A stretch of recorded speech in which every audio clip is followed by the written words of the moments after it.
Hey guys, welcome back to Dogforge. My name's Paul, and today we'll be taking a look at the new Lunar Sorcery origin for the Sorcerer from the Dragonlance Shadow of the Dragon Queen book.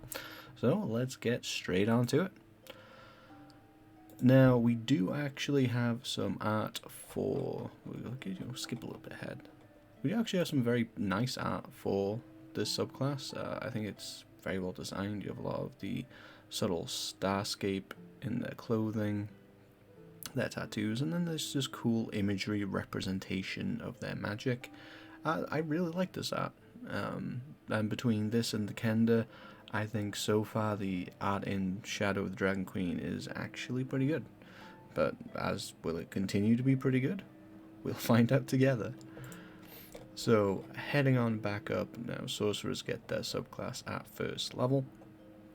This subclass is all about drawing your magic from the different moons, the different phases of the moon.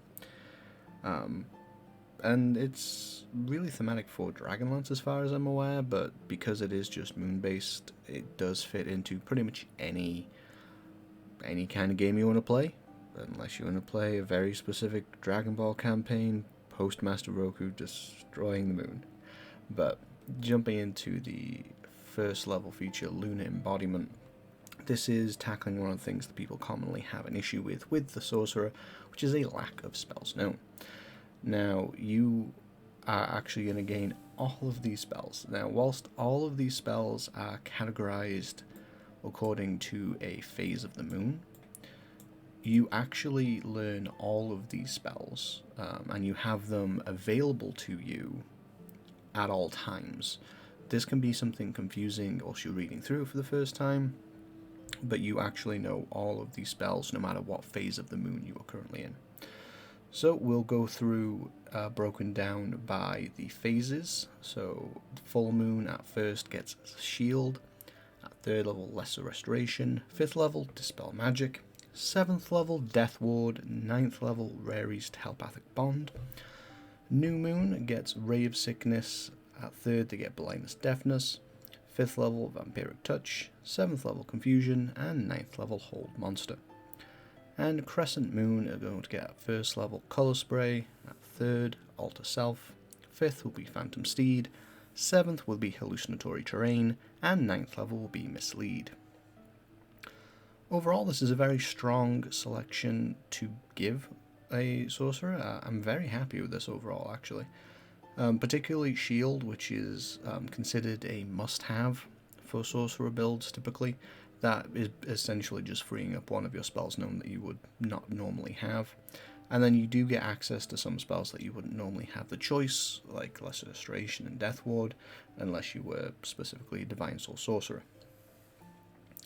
However, when you finish a long rest, you do choose what phase of the moon you are in, and what this does, it allows you to cast the first level spell once per long rest for free. So it's a little bit of extra magic, which between that and being able to convert your sorcery points from spell slots, I think really fits and suits the sorcerer well. Now, based on the divided up list, I have to say the full moon phase is definitely the strongest in my opinion, because shield is always going to be relevant. Colour Spray and Ray of Sickness, not terrible spells, but they're also not really great spells. Shield is definitely the winner here. And at first level, you're also going to get the Moonfire ability. This is essentially just going to give you Sacred Flame, but with the improvement that you can target 2 creatures within 5 feet of each other, instead of just 1 creature. Sacred Flame is not a very good cantrip, generally speaking, unless your DM makes heavy use of cover. Sacred Flame is generally lackluster unless it has some kind of improvement, and being able to target 2 creatures together is certainly a very good improvement. Within 5 feet of each other, it's a little restricting. I think this will be particularly relevant in Tier 1, but as you go up in levels, if you have creatures next to each other, you probably will be considering other actual AoE spells rather than just using Sacred Flame. I'd rather this would have been 10 feet just to make it a little bit more flexible. 6th level we have Lunar Boons. the current phase of your lunar embodiment can affect your metamagic. So each phase now becomes associated with a certain type of spell. Full moon is abjuration and divination, new moon is enchantment and necromancy, and crescent is illusion and transmutation. Whenever you use metamagic on a spell that is the same school associated with your current phase, so if you are in full moon and you cast an abjuration or divination spell and you use metamagic, you can reduce the sorcery point cost by 1 to a minimum of 0. You can reduce the sorcery point cost in that way by number of times equal to your proficiency bonus, and you get all those uses back per long rest. This is actually really cool. So if you are fighting somebody that has counterspell available and you really don't want to be counterspelled, then you have the option of, with things like shield, particularly comes to mind for the full moon option, you can just subtly cast it without expending any spell slots. Oh, well, both no spell slots and no sorcery points for a limited number of times per day. Now that's actually really cool, and given that you're getting free casting and the ability to reduce your sorcery point consumption, this is going to end up being, I think, one of the most economic sorcerer subclasses. A lot of the time they just give you additional ways to spend your sorcery points, but this is actually really interesting. In addition, you also get waxing and waning at 6th level, and this means as a bonus action you can spend 1 sorcery point to change your current phase, making this ability more flexible. But it also has a specific enhancement, that being that you can now cast your 1st level spell from each phase once per day. So if you start the day in full moon, you can cast shield, then you can spend a sorcery point to change the new moon, cast Ray of Sickness for free, and then another sorcery point to get color spray for free. Now, I do like that you get access to all of these things, and given that the Lunar Boons is going to give you some encouragement to change your phase anyway, it's nice. I just don't see a character really casting Ray of Sickness or Color Spray much as an effective tactic as levels increase by choice. I think that you're going to end up casting those spells purely because you have them for free and you're going to want to use them. And you might actually find yourself spending sorcery points to change into a phase to use your free spell slot when you could have used that sorcery point for something else. So that's just something to be aware of. I really wish that these 1st level spells would have been a little bit different. I just think it would have been made these features more applicable later on. Coming up to 14th level, and we have Lunar Empowerment. The power of the lunar phase saturates your being while you're in a lunar embodiment phase. You also gain the following benefit. So for full moon, you can use a bonus action to spread bright light in a 10-foot radius and dim light for an additional 10 feet. Another bonus action allows you to dim that light. In addition, you and creatures of your choice have advantage on intelligence investigation, wisdom perception checks while within the bright light you shed. This is actually a really great ability, particularly because if you don't have an intelligence-based caster in your party, from personal experience, you can have parties that struggle a little bit with investigation. So this is nice, and it feels very applicable for exploration and dungeon crawly scenarios.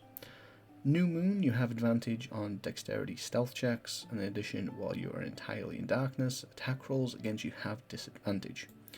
This is very powerful. Stealth is one of the more important skills typically in the game. Being able to give yourself advantage on checks without any cost is great, and being able to have disadvantage against you, also great. Now, this does say while you are entirely in darkness, so it is going to behoove you to play a race that has dark vision or pick up Devil's Sight through either the feat to grab in Invocation or dipping into Warlock or something. and you're also going to need to work with your party so that they're not really using light sources around you. Crescent Moon, you have resistance to necrotic and radiant damage. Situational, this can be good. Personally, I think that an Asthma would be very thematic for this kind of class, and they already have necrotic and radiant resistance. That's obviously very specific, and it's great that you can get that on other builds, and this is a choice. I just would rather have seen something a little different as a 14th level option. That's very niche compared to the more general benefits that the other phases give you. And finally, Lunar Phenomenon at 18th level. Never thought I'd have to say Phenomenon on this channel. As a bonus action, you can tap into a special power of your current lunar embodiment phase. They could have named that something shorter. Alternatively, as part of the bonus action you take to change your lunar phase using the waxing and waning feature, you can immediately use the power of the lunar phase you are entering. So, this basically means that you can use one of these things as a bonus action just generally, but when you are changing your phase, you can also use the power that you get from your new phase. Full Moon. You radiate moonlight for a moment. Each creature of your choice within 30 feet of you must succeed on a Constitution saving throw against your spell save DC or be blinded until the end of its next turn. In addition, one creature of your choice in that area regains 3d8 hit points. Now this is an interesting combination. This feels a little bit like the Celestial Warlock's ability that kind of got broken up a little bit. This is very interesting. Blinding somebody is a good status to impose on a creature. 3d8 hit points is a little disappointing. Especially at this level, I would have rather have seen 3d8 plus charisma. But hit points are hit points. New Moon, you momentarily emanate gloom. Each creature of your choice within 30 feet of you must succeed on a dexterity saving throw against your spell save DC, or take 3d10 necrotic damage and have its speed reduced to 0 until the end of its next turn. In addition, you become invisible until the end of your next turn, or immediately after you make an attack roll or cast a spell. And finally, Crescent Moon, you can magically teleport to an unoccupied space you can see within 60 feet of yourself. You can bring along one willing creature you can see within 5 feet of you. That creature teleports to an unoccupied space of your choice that you can see within 5 feet of your destination space. In addition, you and that creature gain resistance to all damage until the start of your next turn. Once you use one of these bonus action benefits, you can't use that benefit until you finish a long rest or until you spend 5 sorcery points to use it again. So by changing out your phase, you can actually use each of these once per day. And now this is a pretty nice ability. This is essentially taking one of the Eladrin's seasons and smashing it together with the Shaddar Kai's teleport. That's very powerful. Also, not super original. I would like to see more original design cues from the team. But this is very powerful. And this I could see being worth spending 5 sorcery points on to use again. Especially since 60 feet is quite a good sizable distance to teleport. 3d10 necrotic damage. Now the damage itself, not great, but it's a bonus action, and the rest of this is ridiculous. The speed reduced to 0 and you become invisible. So in a single bonus action you can damage a bunch of creatures without any risk of friendly fire, reduce their speed to 0, and then you also become invisible, setting up advantage on an attack that you can then make with your action. Or you can use it as a defense until your next turn. Like that's really crazy. That's a lot of stuff. And after seeing and going through these two, this one, Full Moon, really is a bit lackluster. A 30-foot range to blind, not bad. 3d8 hit points, okay. I would not personally spend 5 sorcery points to do this again. The only time I would ever choose to spend 5 sorcery points to use the full moon power again is if we are looking at a pretty much a near TPK situation, and that bonus action healing needs to be dispensed. And that's great to have that option, but this power is just nowhere near as potent as the rest of this. I bump the amount of hit points it gets given.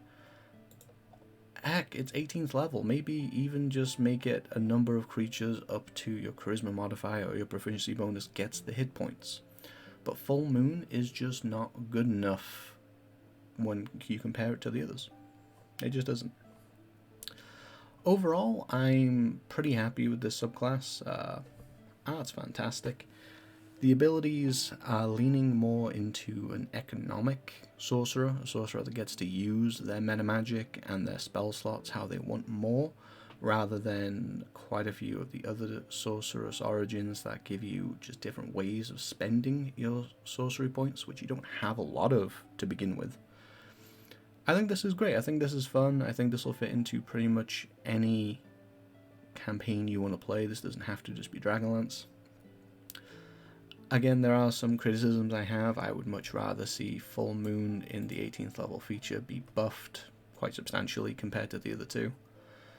The spells, really, I would really rather that New Moon and Crescent Moon have different spells. I think that Magic Missile would have been good to have here. Magic Missile is always valuable because of the auto hit and concentration challenging nature of it. Maybe Mage Armor, but in general, I just don't think that those spell choices are going to age well. And some players are going to find themselves using those spells purely because they're free, rather than that's what's best to use at that time. But those are just my rambling thoughts. What do you think of the Lunar Sorcerer?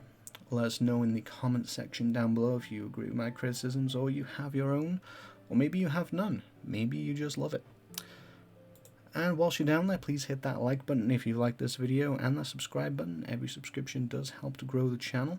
We will have more coverage on Shadow of the Dragon Queen coming, but until then, I've been Paul, and I will see you at the Forge.